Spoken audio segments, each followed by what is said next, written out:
നമ്മള് ഹോസ്റ്റലിൽ എല്ലാവരും നോമ്പെടുക്കുന്നുണ്ട്. അപ്പൊ നമുക്കൊരാഗ്രഹം, ആരെങ്കിലും നോമ്പെടുക്കുന്നുണ്ടോ? ഇല്ല. നമ്മള് നോമ്പെടുക്കണം, നോക്കാം.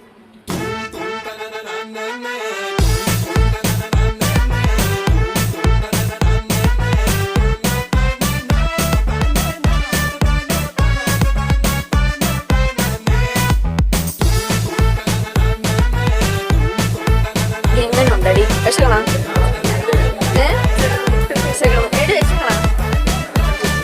എന്തെങ്കിലും തോന്നണം?